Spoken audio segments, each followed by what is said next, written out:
Hello everyone. आज से हम स्टार्ट करेंगे नॉर्मल रिएक्शंस। मैं एक एक वीडियो में एक एक रिएक्शन कराऊंगी अच्छे से मैकेनिज्म के साथ और ट्रिक के साथ। हाँ, बिकॉज ये इम्पॉर्टेंट है हर एक सेमेस्टर में, चाहे वो बीएससी का हो चाहे वो एमएससी का हो। इवन के ट्वेल्थ में भी ये ऑर्गेनिक पोर्शन में आते हैं ये रिएक्शंस। उस टाइम हमें समझ में नहीं आते हैं, लेकिन बीएससी में जब हम पढ़ते हैं तो उस टाइम थोड़ा बहुत समझ में आता है, लेकिन ये याद नहीं रहते हैं। और आज मैं इस वीडियो में अच्छी तरह से आप लोगों को पढ़ाऊंगी और आप लोगों को याद भी रहेगा। विथ ट्रिक ट्रिक भी दिखाऊंगी लास्ट पे, हम कैसे कर सकते हैं इस रिएक्शन को और याद कैसे रख सकते हैं इस रिएक्शन को। सो फर्स्ट ऑफ ऑल हम स्टार्ट करेंगे अल्डोल रिएक्शन। अल्डोल कंडेंसेशन क्या है ये हम स्टार्ट करेंगे इस वीडियो में।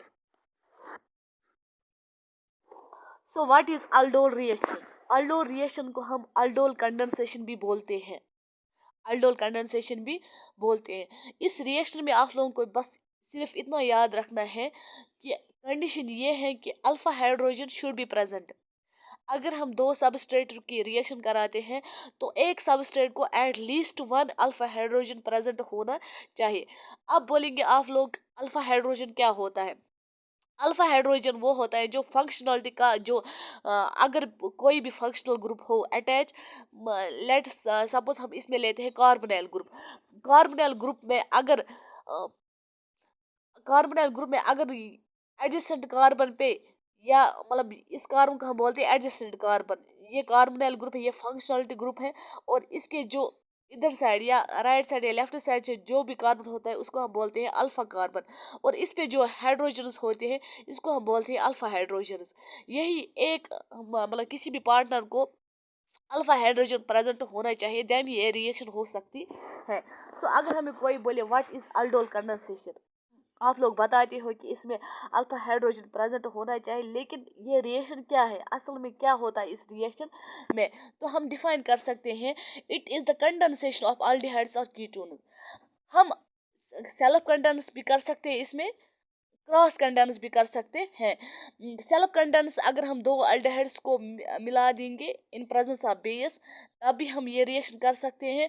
और अगर हम एल्डिहाइड या कीटोन को मिला सकते हैं तब भी हम ये रिएक्शन कर सकते हैं और हमें प्रोडक्ट एक ही मिल सकते हैं, वो है अल्डोल, जिसको आप कहते हैं बीटा हाइड्रोक्सी एल्डिहाइड या कीटोन अगर हम दो के करेंगे मिक्सचर में। So it is defined as the condensation of aldehydes और ketones. Aldehydes are ketones in presence of alkali. Alkali means base, जो हमें ओब्स्ट्रक्ट करे प्रोटॉन, उसको हम बेस बोलते हैं। हाँ, वो बेस हो सकती है स्ट्रॉन्ग बेस के O H N A O H और अल्कोक्साइड हो सकता है, या सेकेंडरी बेस सेकेंडरी एमाइड जिसको हम बोलते हैं R2N secondary base. Secondary amine हम कह सकते हैं, ये भी बेस करता है एक्ट, ये भी यूज हम कर सकते हैं ताकि हम बना सकते हैं बीटा हाइड्रोक्सी एल्डिहाइड और कीटोन, जिसको हम कॉमन वर्ड में बोलते हैं अल्डोल। मतलब जो इस रिएक्शन का नाम है अल्डोल कंडेंसेशन वही हम बना सकते हैं, और उसका नाम अदर नाम भी है बीटा हाइड्रोक्सी एल्डिहाइड और ketone aldehyde, beta hydroxy aldehyde या बीटा हाइड्रोक्सी कीटोन हम बोल सकते हैं इसको।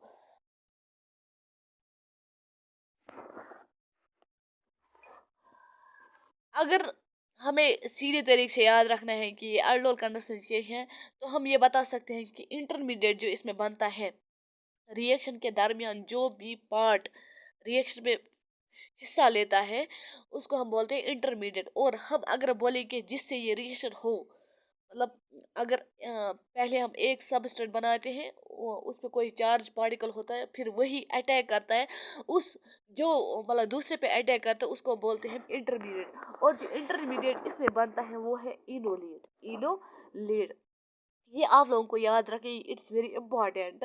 ये आता है कभी कभार एग्जाम में, ये हर टाइम एग्जाम में आता है कि the intermediate format in the aldol condensation या अल्डोल रिएक्शन इज। आप लोगों को बस याद रखना है और स्ट्रक्चर याद रखना है, बाकी आप लोग रिएक्शन आराम से कर सकते हो। Important is which substrate contains alpha hydrogen. आप लोगों को सिर्फ ये रिकॉग्नाइज करना है कि किस सबस्ट्रेट पे अल्फा हाइड्रोजन है, किस सबस्ट्रेट पे अल्फा हाइड्रोजन है। जिस भी सबस्ट्रेट पे अल्फा हाइड्रोजन है उस पे इनोलेट बढ़ सकता है और वही इनोलेट दूसरे सबस्ट्रेट पे अटैक कर सकता है और ताकि हमें प्रोडक्ट मिल सकता है। That carbonyl compound which has alpha hydrogen should be acidic. और जिसके पास भी ये अल्फा हाइड्रोजन हो, जिस सबस्ट्रेट के पास भी अल्फा हाइड्रोजन हो, वो एसिडिक हाइड्रोजन होना चाहिए, एसिडिक प्रोटॉन होना चाहिए, ताकि उसे बेस आराम से ऑब्स्ट्रक्ट करे और हमें वाटर मॉलिक्यूल रिलीज हो जाए इस रिएक्शन से। तो उसी को हम बोलते हैं एसिडिक प्रोटॉन, जो आराम से निकल जाए बेस की प्रेजेंस में। Now we will see reaction, reaction कैसी होती है ये। फॉर एग्जाम्पल हमने लिया यहाँ पर एक अल्डिहाइड ग्रुप, ये आर कुछ भी हो सकता है, ये एराइल हो सकता है, ये अल्काइल हो सकता है, और हम ऐसे इसको नाम नहीं दे सकते हैं। तभी मैंने बोला हम एक सिंपल सा अल्डिहाइड लेंगे, ये आर कुछ भी हो सकता है, एराइल एराइल हो सकता है या अल्काइल ग्रुप हो सकता है। और हमने लिया है acetaldehyde, because this is CH3 group with double bond OH. This is aldehyde group, or we can say it is also called as acetaldehyde group.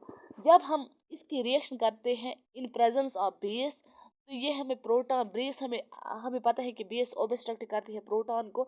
सो ये बेस अटैक करती है इस प्रोटॉन पे alpha, because it is alpha carbon जो hydrogen इस पे है, मैंने अभी बोला है जो फंक्शनल ग्रुप है इसके जो एडजेसेंट कार्बन है उसको हम बोलते हैं अल्फा कार्बन, और इसमें जो हाइड्रोजन है उनको बोलते हैं अल्फा हाइड्रोजन। सो बेस जब आती है ये अल्फा प्रोटॉन को निकालती है और रिलीज होता है यहाँ पर वाटर मॉलिक्यूल।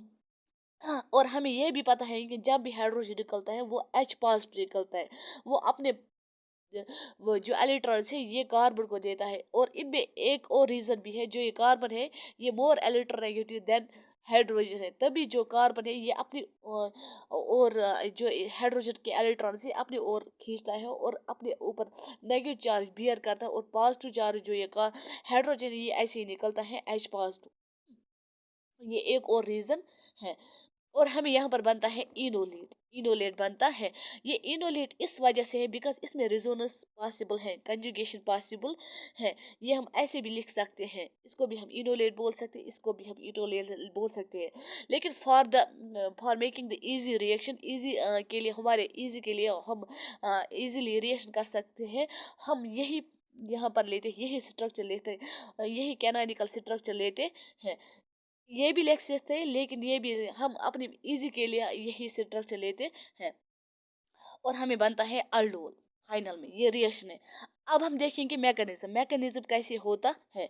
फर्स्ट जैसे मैंने बोला है कि हम कोई भी अल्डिहाइड ग्रुप लेंगे, ये आर कुछ भी हो सकते हैं, एराइल हो सकते हैं, अल्काइल हो सकता है, तभी हम इसको नाम नहीं दे सकते हैं।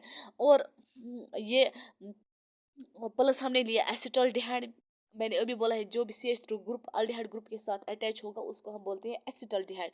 जब बेस आती है ये अटैक करती है अल्फा कार्बन पे और यहाँ से रिलीज होता है वाटर मॉलिक्यूल मॉलिक्यूल। सिमिलरली हमें इनोलेट बनता है। अब आप लोगों को दूसरा स्टेप जो है ये आप लोगों को आराम से देखना है। फर्स्ट स्टेप में हम वैसे ही करते हैं जैसे हमने रिएक्शन में किया है। सेकंड स्टेप में आप लोग इनोलेट जो है ये हम जो हमने यहाँ पर इनोलेट बनाया है, यही इनोलेट हम यहाँ पर, यही इनोलेट जो मतलब कार्बन के ऊपर नेगेटिव चार्ज है इसको हम कह सकते हैं nucleophile, in other words or we can say carbanion. Carbanion या न्यूक्लियोफाइल जो यहाँ पर एक्ट करता है, ये अटैक नाउ करता है किस पे, जो यहाँ पर ऑलरेडी ग्रुप है, जो यहाँ पर ऑलरेडी ग्रुप है, और इस पे करता है कार्बोनिल ग्रुप है, बिकॉज वी नो जो कार्बोनिल ग्रुप है ये सेंटर होता है nucleophile, carbonyl group is centre of nucleophile. So यहाँ पर जो है ये एक्ट करता है न्यूक्लियोफाइल, ये न्यूक्लियोफाइल एक्ट करते हैं और ये अटैक करता है कार्बोनिल ग्रुप पे। जिस जैसे ही हमने ये अटैक किया यहाँ पर कार्बोनिल ग्रुप पे, जो ये कार्बन है with oxygen double bond oxygen, ये बॉन्ड पेयर शिफ्ट होता है टुवर्ड्स ऑक्सीजन की ओर, because we know carbon is less electronegative than oxygen. Oxygen अपनी ओर खींचता है इलेक्ट्रॉन्स, एंड आल्सो जो कार्बन है ये 5 बॉन्ड्स बियर नहीं कर सकता, ये ओनली 4 बॉन्ड्स बना सकता है, और हमें यहाँ पर बनता है ये स्ट्रक्चर। फिर हमें एसिडिक प्रोसेस होती है, मतलब जो हमें मौजूद होता है थोड़ा बहुत एसिडिक मीडियम होता है इस रिएक्शन में, या हम यूरिक, जब हमने यहाँ पर वाटर रिलीज किया है इसी से हम प्रोटॉन निकाल सकते हैं। तो हमें in presence of slide acid we do this reaction and form the beta hydroxy aldol, beta hydroxy aldol, or we can say beta hydroxy aldehyde or beta hydroxy ketone, और हमें ये प्रोडक्ट बनता है। हाँ, अब आप बोलेंगे, आपने बोला कि शॉर्ट ट्रिक क्या है। फर्स्ट आप लोगों को याद रखते हैं, हमें फर्स्ट बनाना है इनोलेट, इनोलेट बनाना है हमें किसी भी हालत में। फिर वही इनोलेट अटैक